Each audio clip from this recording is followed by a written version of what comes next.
something which would not have surprised Keynes a great deal, since this model omitted his key concepts of uncertainty and expectations. But Hicks had an apparent dilemma. But if this is the real general theory, how does Mr. Keynes come to make his remarks about an increase in the inducement to invest not raising the rate of interest? It would appear from our diagram that a rise in the marginal efficiency of capital schedule must raise the curve IS, and, therefore, although it will raise income and employment, it will also raise the rate of interest. Ibid. 154. To Keynes, the reason why an increased desire to invest would not necessarily raise the rate of interest is because the latter was determined by liquidity preference, which is a barometer of the degree of our distrust of our own calculations and conventions concerning the future. In a depressed economy, an increase in investment could well reduce the degree of distrust, leading to a fall in the rate of interest rather than a rise. But with Hicks's picture of Keynes shorn of uncertainty, conventions and expectations, there were no such mechanisms to draw upon. Fortunately, Hicks's model provided a simple and far more conventional solution: simply bend the curves. This brings us to what, from many points of view, is the most important thing in Mr. Keynes's book. It is not only possible to show that a given supply of money determines a certain relation between income and interest, which we have expressed by the curve LL, it is also possible to say something about the shape of the curve. It will probably tend to be nearly horizontal on the left, and nearly vertical on the right. This is because there is, 1. Some minimum below which the rate of interest is unlikely to go, and, though Mr. Keynes does not stress this, there is, 2. A maximum to the level of income which can possibly be financed with a given amount of money. If we like, we can think of the curve as approaching these limits asymptotically. Ibid. This liquidity trap enabled Hicks to provide an explanation for the Great Depression, and simultaneously reconcile Keynes with the classics. Keynes was consigned to one end of the LM curve, where the liquidity trap applied, and the classics to the other, where full employment was the rule, see figure 3.1.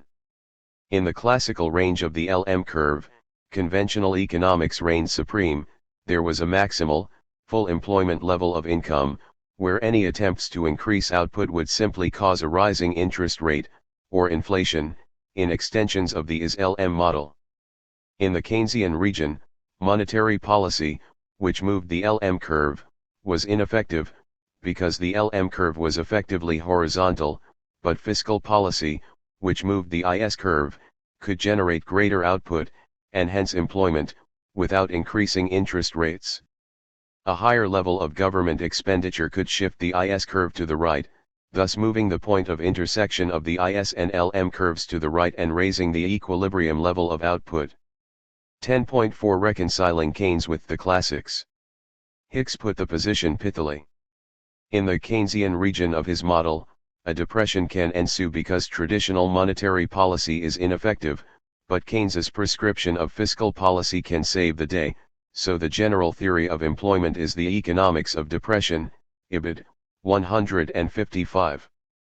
Hicks next proposed that, for reasons of mathematical elegance rather than economic relevance, all three variables, demand for money, investment, and savings, should be made functions of both income and the rate of interest, though not uncertainty or expectations. In order to elucidate the relation between Mr. Keynes and the classics, we have invented a little apparatus. It does not appear that we have exhausted the uses of that apparatus, so let us conclude by giving it a little run on its own. With that apparatus at our disposal, we are no longer obliged to make certain simplifications which Mr. Keynes makes in his exposition. We can reinsert the missing I in the third equation, and allow for any possible effect of the rate of interest upon saving, and, what is much more important, we can call in question the sole dependence of investment upon the rate of interest, which looks rather suspicious in the second equation. Mathematical elegance would suggest that we ought to have I and I in all three equations, if the theory is to be really general. Ibid. 156. Economists, having been threatened by Keynes with the need to completely retrain themselves, could now engage in their favorite game of tobogganing up and down one curve, moving another to the left or right, just as they did in microeconomics. It is little wonder that this Hickschian is-LM model was adopted as the basis for Keynesian economics, and equally little wonder that, many years later, macroeconomics was converted to a subset of microeconomics. The true origins of is-LM, though cutting-edge economic analysis has left Hicks's model behind, most macroeconomists still think in is-LM terms, and this model is still the common fodder served up to undergraduate students as Keynesian economics. It therefore still has pedagogic and disciplinary relevance. So the question arises, from where did this model emanate? It clearly was not derived from Keynes's general theory, apart from the adoption of some of Keynes's terminology.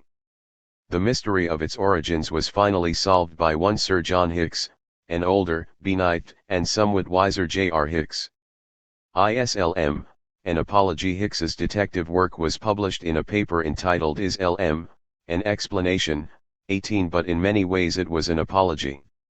Published in the non-orthodox Journal of Post-Keynesian Economics in 1980, the paper's opening sentence was, "The Is-LM diagram, which is widely, though not universally, accepted as a convenient synopsis of Keynesian theory, is a thing for which I cannot deny that I have some responsibility." Hicks 1981, 141. Even after this rueful opening, Hicks clung to a very Walrasian vision of Keynes, and elsewhere he described the Is-LM diagram as a product of my Walrasianism, Hicks 1979, 990. But he conceded that his rendition had erroneously omitted any discussion of uncertainty or expectations. His explanation as to how he could have missed so fundamental an aspect of Keynes's thought was that, shortly before the general theory was published, he had published a paper which, he believed, had strong similarities to Keynes's argument, Hicks 1935.19. What he then published as a review of Keynes was actually a restatement of his own model, using some of Keynes's terminology. Hicks saw two key problems in cross-dressing as Keynes. The first was that his model was a flex-price model, while in Keynes's the level of money wages, at least, was exogenously determined, Hicks 1981, 141, 20. The second more fundamental problem was that Hicks's model used a period of a single week, while Keynes used a short period, a term with connotations derived from Marshall. We shall not go far wrong if we think of it as a year, Hicks 1980. Discussing the second problem, Hicks argued that the difference in period length had a drastic impact upon the relevance of expectations. With a time period of just a week, it is not unreasonable to keep expectations constant, and therefore to ignore them. But keeping expectations constant over a year in an is-LM model does not make sense, because for the purpose of generating an LM curve, which is to represent liquidity preference, it will not do without amendment. For there is no sense in liquidity, unless expectations are uncertain, Hicks 1981, 152. This was precisely the point Keynes himself made, in ironic form, in 1937. Money is a store of wealth. So we are told, without a smile on the face. But in the world of the classical economy, what an insane use to which to put it.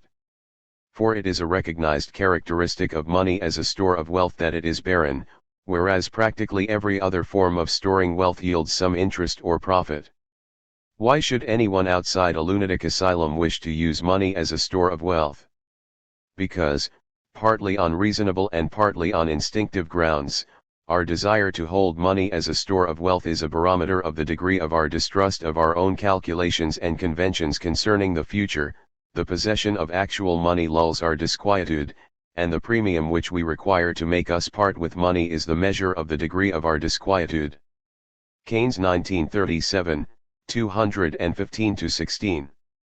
Thus, without uncertain expectations, there is no sense in liquidity preference, and Hicks cannot justify the LM half of his is-LM model. But with uncertain expectations, there is no sense in equilibrium analysis either, since equilibrium can be maintained only if expectations are continually being fulfilled.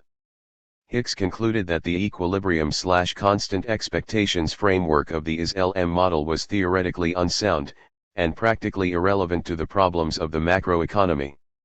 I accordingly conclude that the only way in which is-LM analysis usefully survives, as anything more than a classroom gadget, to be superseded, later on, by something better, is in application to a particular kind of causal analysis, where the use of equilibrium methods, even a drastic use of equilibrium methods, is not inappropriate.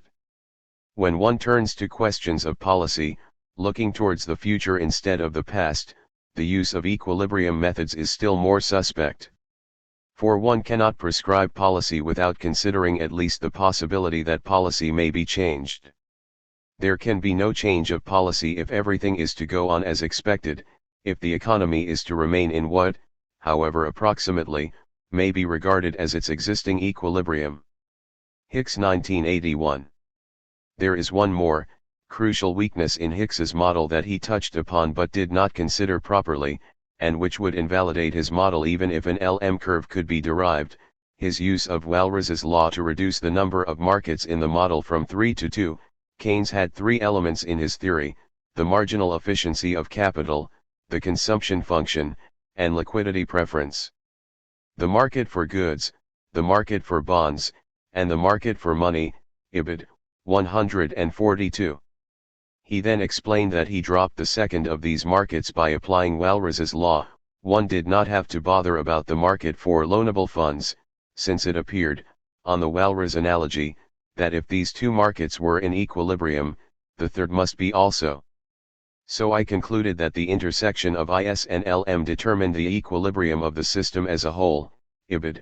142. Next he noted that there was in fact one other market that should be part of the model, the labor market, which was, of course, an integral part of Keynes's analysis in the general theory itself. In strictness, we now need four markets, since labor and goods will have to be distinguished, ibid. 142-3. He went on to argue that its omission was justified, but here his neoclassical fixation with equilibrium analysis led him astray, because, ignoring for the moment that Walras's law is false in a capitalist economy, Walras's law allows you to drop one market only when all other markets are in equilibrium. Point 21 in the is-LM model, this applies only where the two curves cross, where the combination of GDP and the interest rate is such that both the goods market, the IS curve, and the money market, the LM curve, are in equilibrium. Then, in a three-market model, goods, money, and labor, if the money and goods markets are in equilibrium, then so too must be the labor market. However, if the combination of the interest rate and the GDP are such that one of these two markets is out of equilibrium, then so too must be the labor market. Therefore only in equilibrium can the labor market be ignored. At any other location, the labor market must also be considered, and therefore the is-LM model is incomplete. Everywhere except at the point of intersection of IS and LM, it needs to be the is-LM-LS-LD model, where LS and LD refer to labor supply and labor demand respectively. Furthermore, since at anywhere except the intersection of IS and LM at least one of those two markets is in disequilibrium, the third, ignored LS-LD market must also be in disequilibrium. Wages must be higher, or lower, than the level that will clear the labor market. Therefore price setting in this market, and the other one that is in disequilibrium, must be a dynamic, disequilibrium process, not a simple calculation of the equilibrium wage. Even Hicks's emasculated version of Keynes's macroeconomics must employ dynamic, disequilibrium analysis, in contrast to the comparative static mode in which the is-LM model is normally applied. This is-LM model is thus invalid, even on its own terms, if it is pushed anywhere beyond working out what rate of interest and GDP combination represent equilibrium in the economy. To be used as a model of economic dynamics, it must become a three-equation model, and these must all be disequilibrium equations. This is not how is-LM is taught, or used. Point 22. But in its heyday, the is-LM model gave economists something they had never really had previously, a framework on which to build models that were not merely drawings, or symbolic equations, but numerical equations that they could use to predict the future course of the economy. The age of large-scale econometric models. Hicks's model and the later development of the aggregate supply-aggregate demand model set off the heyday of attempts by economists to turn these models into numerical simulations of the economy, using the newly developed tool of the computer. With a careful choice of parameter values, these models could generate a reasonable fit between the inputs, exogenous variables, and the variables like future output and employment levels, endogenous variables. If a model's fit to the data wasn't too good, it could be improved by fine-tuning the parameters, or adding more variables, and as a result most of these models grew like Topsy. One of the earliest such model, developed by Lawrence Klein, Klein 1950, Renfro 2009, had just 6 equations. Eventually models with thousands of equations were developed, and many are still in use. There were 5 aspects of these models that made them easy to simulate, but which also made them fundamentally unsuited for economic analysis. First, the models were frequently linear. Variables in the equations were multiplied by constants, and added together to produce predictions for other variables, in contrast to the nonlinear models outlined in Chapter 9, so they couldn't develop interactions between variables that caused cyclical behavior, let alone complex behavior as in Lorenz's weather model. Secondly, even when nonlinearities existed, when employment was divided by population to calculate an employment rate, for example, or when logarithms of variables were used rather than the raw variables, the model was solved as if these nonlinearities did not affect the system's tendency towards equilibrium, McCullough and Renfro 2000. Simulations therefore worked out what the equilibrium of the model would be, and their predictions had the economy converging to this point over time. See, for example, Renfro 2009, 46.23. Thirdly, the models effectively assumed that the economy's dynamics involved movements from one equilibrium position to another, with movement being caused by exogenous shocks, events external to the economy, such as damaging floods or unexpected bountiful harvests. This continued the convention in econometrics of seeing fluctuations in the economy having non-economic causes. The majority of the economic oscillations which we encounter seem to be explained by the fact that certain exterior impulses hit the economic system and thereby initiate more or less regular oscillations. Frisch 1933, 171 1.24. Even though this argument was made during the Great Depression, where no external impulse could be blamed for the crisis, and when economists like Schumpeter, Keynes, and Fisher were arguing that cycles and possibly breakdowns were endemic to capitalism, this belief became the standard view in numerical simulations of the economy. 25.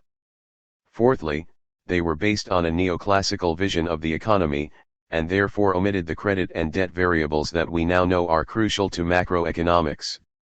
Finally, they omitted any consideration of how expectations are formed under pervasive uncertainty, a key aspect of Keynes's vision of the macroeconomy that was lacking in the parent IS-LM model.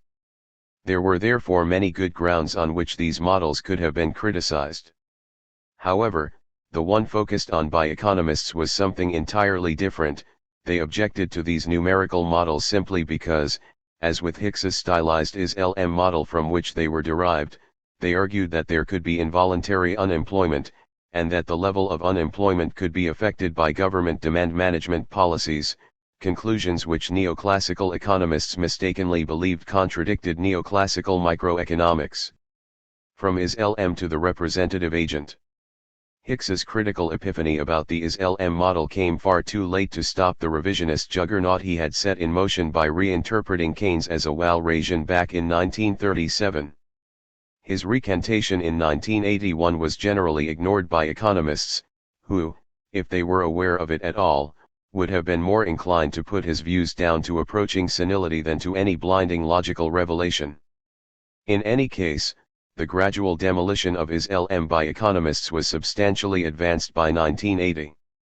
This demolition began back in the 1950s with the strong reductionist critique that Hicks's Keynesian model did not have good microeconomic foundations, by which neoclassical economists meant that it was not possible to derive results that IS-LM could generate, such as the economy settling into a less than full employment equilibrium, From standard microeconomics.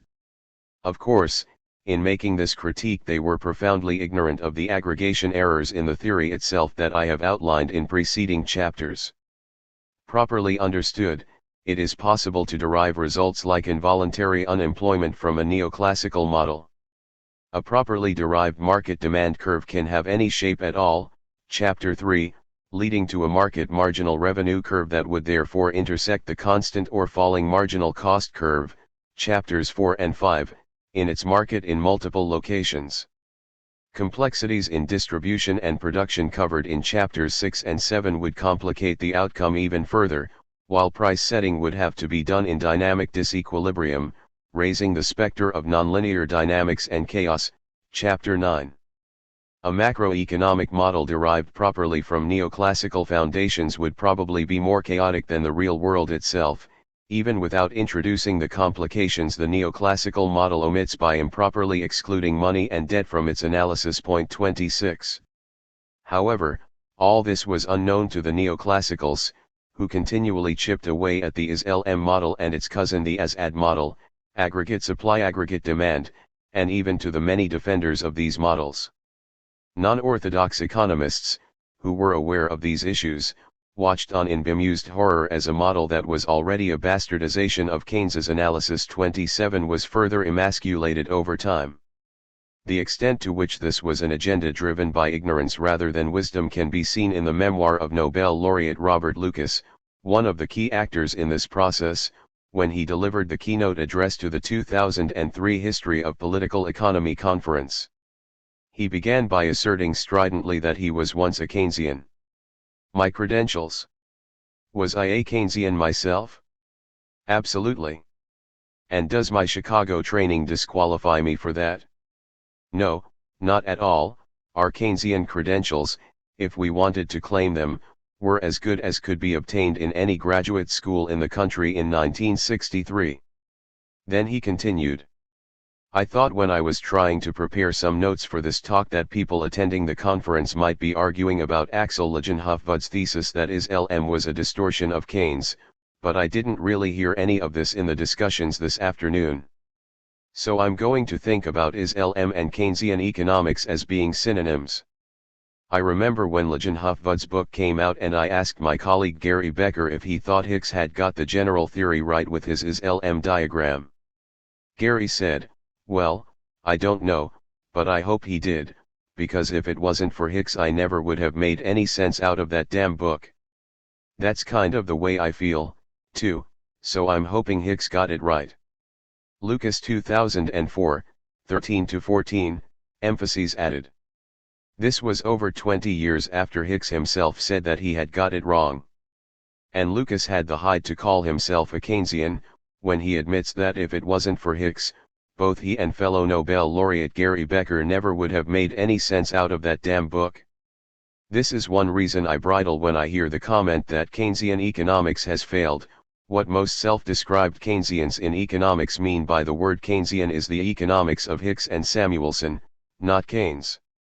Starting from the false belief that Hicks had accurately summarized Keynes, Lucas then conformed to the unfortunate rule within economics, that poor scholarship is built upon poor scholarship.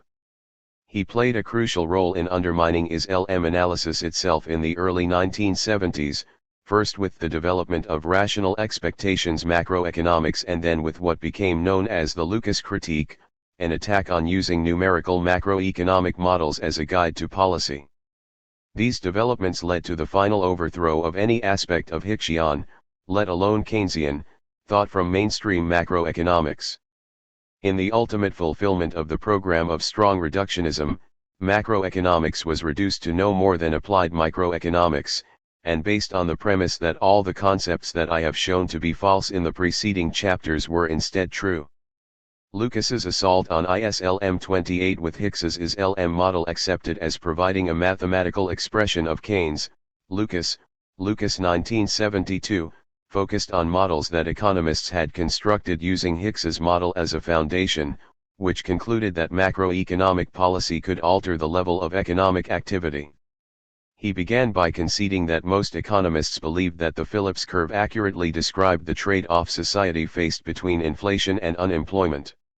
He also conceded that the statistical evidence certainly showed a negative relationship between inflation and unemployment, when, it is an observed fact that, in U.S. time series, inflation rates and unemployment are negatively correlated, IBID, 50. 10.5 Unemployment inflation data in the USA, 1960–70. The Phillips curve trade-off interpretation of these statistics turned an empirical regularity into a guide for policy. Since the statistics implied that unemployment and inflation moved in opposite directions, it seemed that the government could choose the level of employment it wanted by manipulating aggregate demand, so long as it was willing to tolerate the inflation rate that went with it. This rule of thumb policy conclusion was also consistent with the results of the large-scale econometric models derived from Hicks's LM model. However, Lucas put himself in the skeptics' camp, and argued instead in favor of what he called the natural rate hypothesis, that there was no such trade-off, instead, that the economy had a natural rate of employment towards which it tended, and any attempt to increase employment above this rate would simply increase the rate of inflation, without altering employment. He defined the natural rate hypothesis as, the hypothesis that different time paths of the general price level will be associated with time paths of real output that do not differ on average, IBID, 50. This, in a convoluted way, asserted the pre-Great Depression neoclassical belief that the economy tended toward an equilibrium in which relative prices were stable, and any attempt to increase the number of people employed would simply cause inflation. Lucas's problem, in asserting this belief, was the evidence. He presented this paper before the stagflation of the 1970s, when inflation and unemployment both rose at the same time, and the evidence of the period from 1960 to 1970 showed a clear trade-off between inflation and unemployment, see Figure 10.5.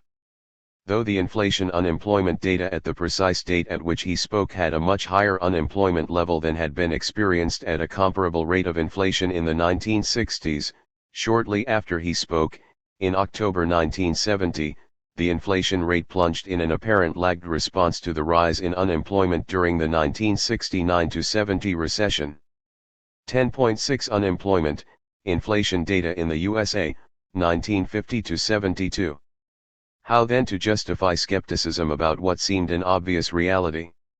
He argued that the Phillips curve was simply an artifact of how agents form and respond to price and wage expectations, and that attempting to exploit this curve for policy reasons would destroy the apparent trade-off, because agents would change their expectations.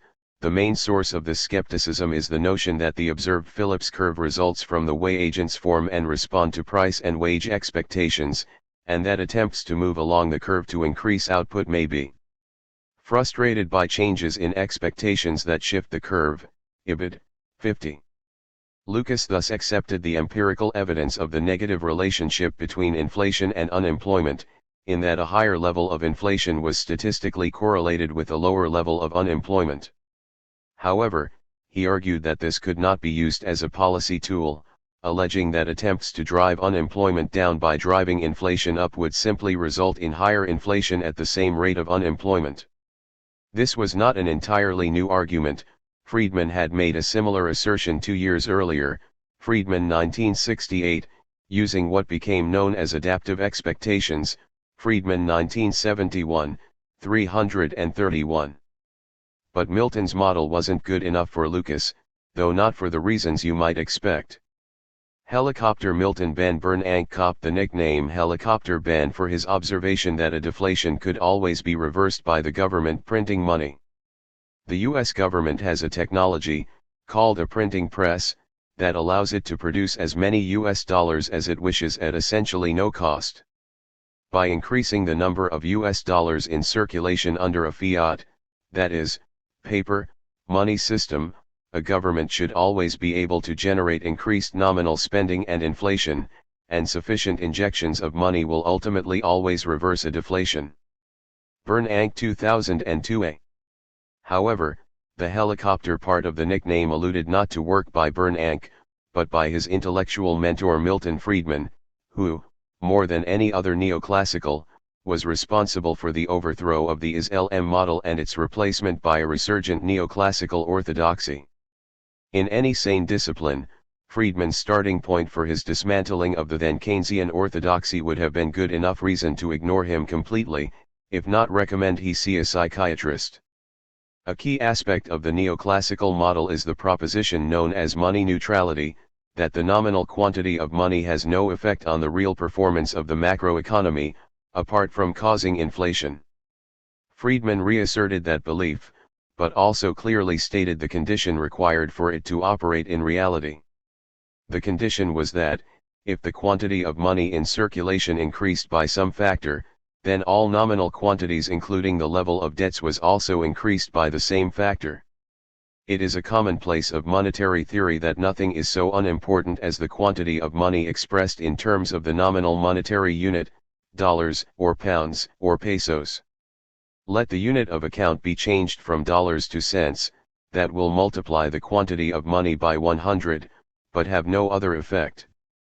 Similarly, let the number of dollars in existence be multiplied by 100, that, too, will have no other essential effect, provided that all other nominal magnitudes, prices of goods and services, and quantities of other assets and liabilities that are expressed in nominal terms, are also multiplied by 100.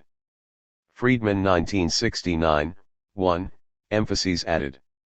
This condition is so clearly not fulfilled in reality that the opposite conclusion therefore applies, since the value of assets and liabilities is not adjusted when inflation occurs, therefore the nominal quantity of money in circulation is important.